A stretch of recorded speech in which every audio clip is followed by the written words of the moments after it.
আচ্ছা, আজকের আলোচনার বিষয়বস্তুটা কিন্তু বেশ অন্যরকম। হুম। আমরা এমন একটা বইয়ের কয়েকটা পাতা নিয়ে বসছি যা প্রায় ২০০ বছর আগে লেখা, কিন্তু যা এক চিকিৎসা ব্যবস্থার একেবারে ভিত্তি তৈরি করেছিল। বইটার নাম অর্গ্যানন অফ মেডিসিন। ঠিক। এখন আমাদের উদ্দেশ্য কিন্তু এই চিকিৎসা পদ্ধতিটা ঠিক না ভুল সেই বিতর্কে যাওয়া নয়, না, একদমই না। বরং আমরা একটা রহস্যের গভীরে যাওয়ার চেষ্টা করব। এই বইয়ের পাতায় পাতায় এক অদৃশ্য শক্তি বা জীবনী শক্তির কথা বলা হয়েছে। আমাদের আজকের মিশন হল এই ধারণাটা আসলে কি, এর পেছনের দর্শনটা কি, আর এটা কিভাবে অসুস্থতা বা রোগকে সম্পূর্ণ নতুন একটা চোখে দেখতে শেখায় সেটা খুঁজে বের করা। একদম ঠিক। এই আলোচনাটা একটা তমোভের মতো। আমরা একটা ভিন্ন জগতের নিয়মকানুন বোঝার চেষ্টা করছি। হুম। এই বইয়ের পৃথিবীটা আমাদের আধুনিক চিকিৎসা বিজ্ঞান থেকে এতটাই আলাদা যে এটাকে প্রায় একটা বিকল্প বাস্তবতা বা অল্টারনেট রিয়ালিটির মতো মনে হতে পারে। বিকল্প বাস্তবতা, বাহ! আর এই বাস্তবতার কেন্দ্রবিন্দুতে রয়েছে ওই ধারণাটা, এক অদৃশ্য বুদ্ধিমান শক্তি যা আমাদের শরীরকে চালায়। আজকের আলোচনায় আমরা এই শক্তির প্রকৃতিটা বোঝার চেষ্টা করব।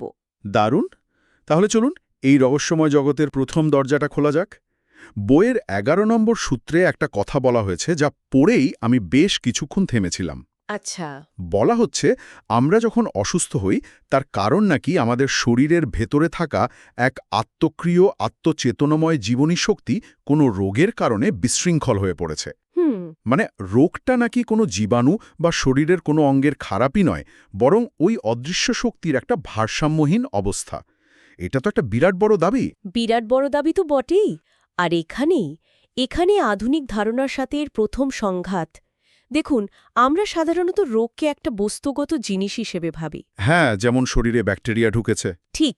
বা কোনো হরমোনের অভাব হয়েছে। উৎসগুলোতে এই পুরনো ধারণাকে ম্যাটেরিয়া প্যাকেন্স বা স্কন্দগত ব্যাধি বলে কটাক্ষ করা হয়েছে। ম্যাটেরিয়া প্যাকেন্স। হ্যাঁ, এই ধারণাটা ছিল যে রোগ হল শরীরের ভেতরকার কোনো খারাপ জিনিস, যাকে শরীর থেকে বের করে দিতে পারলেই মানুষ সুস্থ হয়ে যাবে। যেমন আগেকার দিনের রক্তপাত করানো হতো শরীর থেকে দূষিত রক্ত বের করার জন্য। ঠিক, মানে রোগকে একটা শত্রুর মতো দেখা, যাকে শরীর থেকে ঝেঁটিয়ে বিদায় করতে হবে। ঠিক তাই। কিন্তু এই বই বলছে ধারণাটাই ভুল। রোগ কোনো বস্তু নয় যে তাকে ধরা বা ছোঁয়া যাবে। তাহলে রোগটা কি? রোগ হল জীবনী শক্তির এক ডাইনামিক বা গতিশীল বিশৃঙ্খলা। ভাবুন, একটা সুন্দর সুরে বাঁধার সেতারের তার হঠাৎ বেসুরে বাজতে শুরু করেছে। আচ্ছা। তারটা ছিঁড়ে যায়নি, সেতারটাও ভাঙেনি, কিন্তু তার সুরের সঙ্গতি বা হারমানি নষ্ট হয়ে গেছে। রোগ হল ঠিক সেই বেসুরো অবস্থার মতো। আর আমরা যাকে রোগের লক্ষণ বলি, হ্যাঁ, যেমন জ্বর, ব্যথা বা কাশি, সেগুলো হলো ওই বেসুরো অবস্থারই প্রকাশ। এই ডাইনামিক বা সূক্ষ্ম শক্তি শব্দটা দেখছি বারবার ব্যবহার করা হয়েছে। এটা তো খুব বিমূর্ত একটা ধারণা। এই অদৃশ্য শক্তির প্রভাবকে বোঝানোর জন্য উৎসগুলোতে কি কোনো বাস্তব উদাহরণ দেওয়া হয়েছে? কারণ বিষয়টা তো সহজে হজম করার মতো নয়। হ্যাঁ, হয়েছে। আর এখানেই বিষয়টা আকর্ষণীয় হয়ে ওঠে।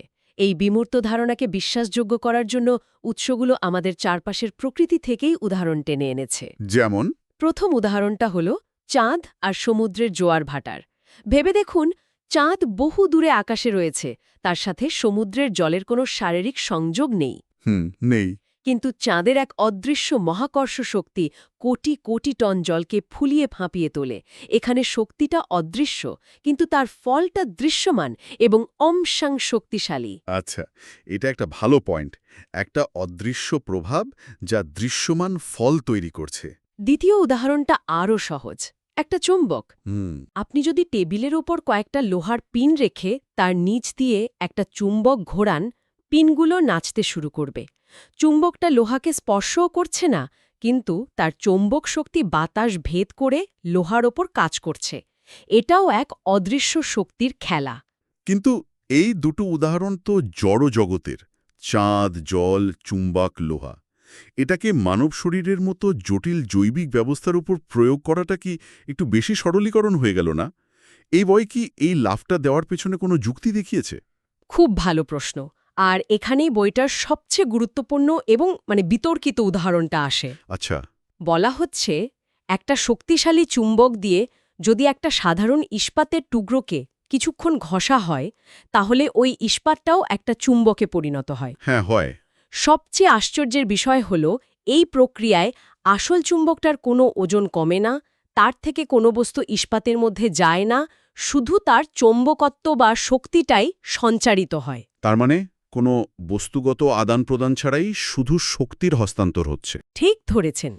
আর এই বইয়ের লেখক বলছেন রোগের সংক্রমণও ঠিক এভাবেই হয়। কি বলছেন? হ্যাঁ, এটাকে তিনি বলছেন ডাইনামিক ইনফেকশন বা গতিশীল সংক্রমণ। যেমন বসন্ত রোগে আক্রান্ত কোনো শিশুর সংস্পর্শে এলে আরেকটা সুস্থ শিশুরও বসন্ত হতে পারে।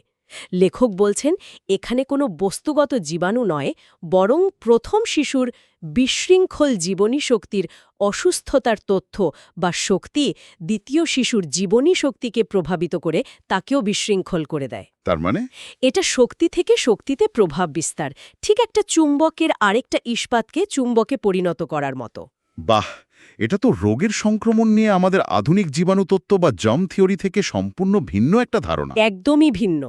এখানে জীবাণুকে রোগের কারণ হিসেবে না দেখে বিশৃঙ্খল শক্তির প্রভাবকে কারণ হিসেবে দেখা হচ্ছে। হ্যাঁ, তাহলে পরের প্রশ্নটা স্বাভাবিকভাবেই চলে আসে, যদি রোগ জীবনী শক্তির বিশৃঙ্খলা হয় তাহলে এই বিশৃঙ্খলাটা তৈরি হচ্ছে কেন? এর জন্য দায়ী কে? জীবনী শক্তি নিজে, নাকি বাইরের কোনো শত্রু? এই প্রশ্নটাই এই দর্শনের একেবারে কেন্দ্রে রয়েছে। উৎসগুলো বলছে জীবনী শক্তি নিজে থেকে কখনো অসুস্থ হয় না। হয় না? না, একটা সুস্থ দেহের জীবনী শক্তি সবসময় চেষ্টা করে শরীরকে সুস্থ রাখতে। কিন্তু যখন বাইরের কোনো প্রতিকূল এবং রোগ সৃষ্টিকারী শক্তি, সেটা হতে পারে পরিবেশের কোনো উপাদান বা অন্য কোনো অসুস্থ ব্যক্তির প্রভাব, জীবনী শক্তির চেয়ে বেশি শক্তিশালী হয়ে ওঠে, তখন সে জীবনী শক্তির ওপর আধিপত্য বিস্তার করে। তখনই জীবনী শক্তি তার স্বাভাবিক কাজকর্মের ছন্দ হারিয়ে ফেলে এবং বিশৃঙ্খল হয়ে পড়ে। তার মানে এটা একটা শক্তির লড়াই। হ্যাঁ, জীবনী শক্তি আর রোগের কারণস্বরূপ শক্তির মধ্যেকার লড়াই। একদম। আর এই সম্পর্কটা বোঝানোর জন্য আবারও চুম্বকের উদাহরণটা ব্যবহার করা হয়েছে। আচ্ছা। বলা হচ্ছে আমাদের জীবনী শক্তি হল ওই ইস্পাতের টুকরোর মতো, যার মধ্যে চুম্বক হওয়ার সম্ভাবনা লুকিয়ে আছে, কিন্তু স্বাভাবিক অবস্থায় সে চুম্বক নয়। আর রোগের কারণ হল সেই শক্তিশালী চুম্বকের মতো, যা এসে ইস্পাতটাকে প্রভাবিত করে এবং তাকেও চুম্বকীয় করে তোলে। আর যেই মুহূর্তে জীবনী শক্তি প্রভাবিত বা চুম্বকীয় হয়ে গেল, ঠিক। সেই মুহূর্তে থেকেই সে আর স্বাভাবিক আচরণ করতে পারে না। সে তার ওই পরিবর্তিত বিশৃঙ্খল অবস্থাটাকেই প্রকাশ করতে শুরু করে, আর সেই প্রকাশই হল রোগের লক্ষণ। তার মানে জ্বর বা ব্যথা আসলে রোগের কারণ নয়, বরং রোগের ফল। এগুলো হলো জীবনী শক্তির চিৎকার বা বিপদ সংকেত, ঠিক। যা দিয়ে সে বোঝানোর চেষ্টা করছে যে আমি আক্রান্ত, আমার ভারসাম্য নষ্ট হয়ে গেছে। প্রেসাইজলি। এই বইয়ের দর্শন অনুযায়ী আমরা রোগের লক্ষণগুলোকে শত্রু ভেবে ভুল করি। আমরা ভাবি জ্বর কমানোই চিকিৎসা বা ব্যথা বন্ধ করাই চিকিৎসা। কিন্তু উৎসগুলো বলছে ওগুলো তো রোগের ভাষা। ওই লক্ষণগুলো দেখেই তো একজন চিকিৎসক বুঝতে পারবেন যে জীবনী শক্তি কোন ধরনের শত্রু দ্বারা কিভাবে আক্রান্ত হয়েছে। উৎসগুলোতে একটা খুব সুন্দর লাইন আছে, এই লক্ষণ তৈরি করার ক্ষমতা অদৃশ্য জীবনী শক্তির সহজাত ও অন্যতম বৈশিষ্ট্য। মানে লক্ষণ প্রকাশ করাটা তার স্বভাব। তাহলে পুরো ব্যাপারটাই একটা অদৃশ্য জগৎ থেকে শুরু হচ্ছে। অদৃশ্য রোগের কারণ অদৃশ্য জীবনী শক্তিকে প্রভাবিত করছে, আর তার ফল হিসেবে আমরা দৃশ্যমান লক্ষণ দেখতে পাচ্ছি। হ্যাঁ, উৎসগুলোতে তো এটাও বলা হয়েছে যে এই দর্শনটা বুঝতে হলে আগে এই ডাইনামিক তত্ত্বকে বিশ্বাস করতে হবে। হ্যাঁ, এটা একটা গুরুত্বপূর্ণ পয়েন্ট। এই দর্শনটা পুরোপুরি বিশ্বাসের উপর দাঁড়িয়ে আছে। যদি কেউ মনে করে যে যা কিছু চোখে দেখা যায় না বা যন্ত্রে মাপা যায় না তার কোনো অস্তিত্ব নেই, তাহলে তার কাছে এই পুরো তত্ত্বটাই অর্থহীন মনে হবে। এটা একটা সম্পূর্ণ ভিন্ন বিশ্বভিক্ষার উপর ভিত্তি করে তৈরি, যেখানে অদৃশ্য শক্তি আসল চালক আর বস্তুগত শরীরটা শুধু তার খেলার মাঠ। এই আলোচনার গভীরে যেতে যেতে আমার মনে হচ্ছে এটা শুধু চিকিৎসা নয়, এর মধ্যে গভীর দর্শনও জড়িয়ে আছে। অবশ্যই। একটা অংশে বইয়ের লেখক স্যামুয়েল হানেমানকে আ ভাইটালিস্ট ইন ফিজিওলজি বা শারীরবিদ্যায় জীবনী শক্তিবাদী বলা হয়েছে। আরও বলা হয়েছে যে তিনি মানুষের দ্বৈত সত্তা বা ডুয়ালিজমের ধারণা ত্যাগ করেছেন।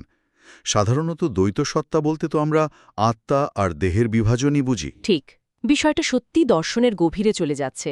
তৎকালীন পাশ্চাত্য দর্শনে, বিশেষ করে দেকার্তের পর থেকে, মানুষ মানে দুটো জিনিস। একটা হলো মন বা আত্মা, যা অদৃশ্য ও চিন্তাশীল, আর অন্যটা হলো দেহ, যা একটা জড় যন্ত্রের মতো। এই দুটো সম্পূর্ণ আলাদা। আচ্ছা, কিন্তু উৎস অনুযায়ী হানেমান এই বিভাজনটা মানতে চাননি। তিনি বলেছেন মানুষ দুটো নয়, বরং তিনটে উপাদান দিয়ে তৈরি। 3টে উপাদান, সেটা কি রকম? তার মডেলটা ছিল এই রকম। 1. আত্মা, যা আমাদের উচ্চতর চেতনা এবং ইচ্ছার উৎস। ঠিক। 2. দেহ, যা আমাদের বস্তুগত কাঠামো, আমাদের যন্ত্র। আর তৃতীয়টা? আর এই আত্মা ও দেহের মধ্যে সংযোগ স্থাপনকারী এক তৃতীয় অদৃশ্য শক্তি, যাকে তিনি বলেছেন জীবনী শক্তি বা ভাইটাল ফোর্স। তার মানে এই জীবনী শক্তি হলো আত্মা আর জড়দেহের মধ্যে একটা পাল বা সেতুর মতো কাজ করছে। এটা তো দারুণ ইন্টারেস্টিং একটা ধারণা। এক্স্যাক্টলি। আমরা সবসময় মন শরীরের সংযোগ বা মাইন্ড বডি কানেকশনের কথা বলি, কিন্তু এখানে মন শক্তি শরীর সংযোগের কথা বলা হচ্ছে। ঠিক তাই। এই জীবনী শক্তি হল সেই মধ্যস্থাতাকারু, যা আত্মার ইচ্ছাকে দেহের কাজে পরিণত করে, আবার দেহের অনুভূতিকে আত্মার কাছে পৌঁছে দেয়। এটা আত্মাও নয়, আবার জড়ও নয়। এটা একটা মাঝামাঝি কিছু। হ্যাঁ, এটা এমন এক শক্তি যা দেহকে জীবন্ত রাখে, সমস্ত অঙ্গপ্রত্যঙ্গের কাজকে একটা ঐক্যতানে বেঁধে রাখে। উৎসগুলোতে একে অদৃশ্য অপ্রাপণীয় চালিকা শক্তি হিসেবে বর্ণনা করা হয়েছে। বলা হয়েছে এই শক্তিটা যেই মুহূর্তে শরীর ছেড়ে চলে যায়, সেই মুহূর্তেই দেহটা একটা জড় পদার্থে পরিণত হয়, যা কিছুক্ষণের মধ্যেই পচতে শুরু করে। একদম। আর এই জীবনী শক্তির সাথেই তো রোগ প্রতিরোধ ক্ষমতার ধারণাটাও জড়িয়ে আছে, তাই না? উৎসগুলোতে রেজিস্ট্যান্স পাওয়ার বা ইমিউনিটির কথা বলা হয়েছে। হ্যাঁ, এই দর্শন অনুযায়ী আমাদের ইমিউনিটি বা রোগ প্রতিরোধ ক্ষমতা কোনো নির্দিষ্ট রক্তকণিকা বা অ্যান্টিবডির মধ্যে সীমাবদ্ধ নয়। তাহলে কি? ইমিউনিটি হল জীবনী শক্তির সামগ্রিক সুস্থতা এবং শক্তির প্রতিচ্ছবি। জীবনী শক্তি যখন সুশৃঙ্খল এবং শক্তিশালী থাকে, তখন সে বাইরের রোগশক্তিকে সহজেই প্রতিহত করতে পারে। কিন্তু যখন সে দুর্বল বা বিশৃঙ্খল থাকে, তখনই শরীর অসুস্থ হয়। এই কারণেই কি মৃতদেহের কোনো রোগ প্রতিরোধ ক্ষমতা থাকে না? ঠিক তাই, কারণ তার জীবনী শক্তি নেই, তাই সে পচন বা সংক্রমণকে আটকাতে পারে না। তাহলে এই দর্শন অনুযায়ী সুস্থতা মানে হল জীবনী শক্তির সুরেলা সুশৃঙ্খল অবস্থা, আর অসুস্থতা হল বাইরের কোনো শক্তির আঘাতে সেই সুরেলা অবস্থার পতন। চিকিৎসার লক্ষ্য তাহলে কি? শরীর থেকে কিছু বের করে দেওয়া নয়, বরং সেই বিশৃঙ্খল জীবনী শক্তিকে আবার তার আগের সুরেলা সুশৃঙ্খল অবস্থায় ফিরিয়ে আনা। অনেকটা একজন দক্ষ কারিগরের বেসুরো হয়ে যাওয়া সেতারের তারকে আবার ঠিক সুরে বেঁধে দেওয়ার মতো। চিকিৎসা হল সেই শক্তিকে পুনরুদ্ধার করার প্রক্রিয়া। তাহলে আজকের এই গভীর আলোচনার পর আমার কাছে যে ছবিটা পরিষ্কার হচ্ছে তা হল এই উৎসগুলো জীবন এবং রোগকে একটা যান্ত্রিক বা রাসায়নিক দৃষ্টিভঙ্গি থেকে দেখছে না। একদমই না। এদের কাছে শরীরটা একটা ইঞ্জিনের মতো নয়, যে তেল ফুরোলে বা পার্টস খারাপ হলে বিগড়ে যাবে। বরং শরীরটা একটা জীবন্ত শক্তিচালিত ব্যবস্থা, যার কেন্দ্রবিন্দুতে রয়েছে এক অদৃশ্য জীবনী শক্তি। আর এই দর্শনের সবচেয়ে বিপ্লবী বা রাডিক্যাল ধারণাটা হল রোগকে শত্রু হিসেবে না দেখে রোগের লক্ষণকে শরীরের নিজস্ব ভাষা হিসেবে দেখা। ঠিক। আমরা এতদিন ধরে রোগের লক্ষণ, যেমন জ্বর বা যন্ত্রণা, বন্ধ করার চেষ্টা করেছি। কিন্তু এই বই বলছে ওগুলো বন্ধ করার চেষ্টা করা মানে হল বিপদ সংকেত দেওয়া অ্যালার্মটাকে ভেঙে ফেলার মতো। অ্যালার্মটা ভাঙলে তো আগুন নেভে না। ঠিক, বরং বিপদ আরও বাড়ে। লক্ষণ হল সেই অ্যালার্ম যা আমাদের ভেতরের গোলযোগের খবর দিচ্ছে। চুম্বক, জোয়ার ভাটা বা সংক্রমণের মতো উদাহরণ দিয়ে এই অদৃশ্য শক্তির ধারণাটাকে বিশ্বাসযোগ্য করার একটা চেষ্টা আমরা দেখলাম। মূল কথাটা হলো কারণ এবং প্রভাব সবসময় বস্তুগত হতে হবে এমন কোনো নিয়ম নেই। অদৃশ্য শক্তিও দৃশ্যমান এবং শক্তিশালী প্রভাব তৈরি করতে পারে। ঠিক তাই। এই দর্শনটা আমাদের শেখানোর চেষ্টা করছে যে যা কিছু আমরা ল্যাবরেটরিতে মাপতে পারি না, তারও অস্তিত্ব থাকতে পারে এবং আমাদের স্বাস্থ্যের ওপর তার গভীর প্রভাব থাকতে পারে। এই পুরো আলোচনাটা আমার মনে একটা বড় প্রশ্ন রেখে যাচ্ছে। আমরা আজকের এই আলোচনায় উপস্থাপিত দর্শনকে মেনে নিচ্ছি বা নিচ্ছি না, সেই প্রসঙ্গটা না হয় সরিয়েই রাখলাম।